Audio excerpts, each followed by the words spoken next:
بسم اللہ الرحمن الرحیم۔ السلام علیکم ورحمۃ اللہ وبرکاتہ۔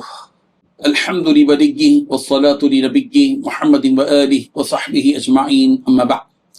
حاضرین و ناظرین، یہ درس قرآن نمبر 177 ہے اور آج سورۃ البقرہ کی صرف ایک آیت کی تلاوت اور تشریح کی جائے گی، آیت نمبر 224۔ اعوذ باللہ من الشیطان الرجیم، بسم اللہ الرحمن الرحیم۔ ولا تجعلوا الله عرضة لأيمانكم أن تبروا وتتقوا وتصلحوا بين الناس واللہ سمیع علیم۔ لفظی ترجمہ یوں ہے، ولا تجعلوا اللہ، اور مت بناؤ اللہ کو، عرضۃ لایمانکم، اپنی قسمیں کھانے کے لیے نشانہ، ان تبروا، سلوک کرنے سے، وتتقوا، اور پرہیزگاری سے، وتصلحوا بین الناس، اور لوگوں میں صلح کرانے سے، واللہ سمیع علیم، اور اللہ سب کچھ سنتا جانتا ہے۔ ترجمہ یوں ہے، اور اللہ کے نام کو اپنی قسموں میں اس غرض سے استعمال نہ کرو کہ اس کے ذریعے نیکی اور تقوی کے کاموں اور لوگوں کے درمیان صلح صفائی کرانے سے بچ سکو، اور اللہ سب کچھ سنتا اور جانتا ہے۔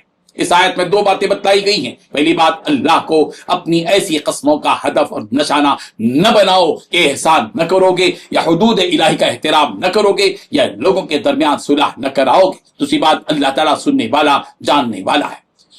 بزرگان محترم مفسرین نے لکھا ہے کہ یہ آیت حضرت عبداللہ بن رواحہ رضی اللہ عنہ کے بارے میں نازل تھی۔ دراصل ان کے بہنوی اور بہن کے درمیان کچھ ناراضگی ہو گئی تھی۔ حضرت عبداللہ بن رواحہ رضی اللہ عنہ نے قسم کھائی کہ ان کے پاس کبھی بھی نہیں جائیں گے اور نہ ان سے بات کریں گے اور نہ ان دونوں میاں بیوی کے درمیان صلح صفائی کرائیں گے۔ جب قسم کھا لی تو وہ کہتے تھے کہ میں نے تو قسم کھا رکھی ہے، اب میں اس کی خلاف ورزی کیسے کروں؟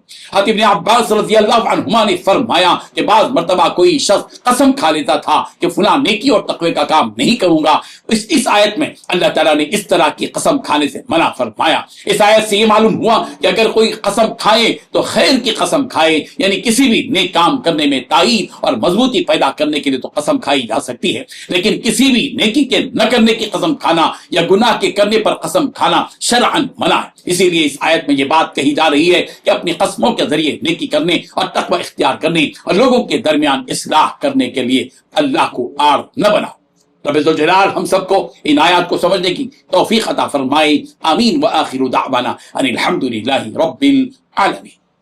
ڈیلی درس قرآن کو سبسکرائب کیجئے، اپنے تاثرات اور مشورے ارسال کیجئے اور متعلقین کے گروپ بنا کر انہیں روزانہ درس قرآن بھیجیں اور اجر ثواب پائیں۔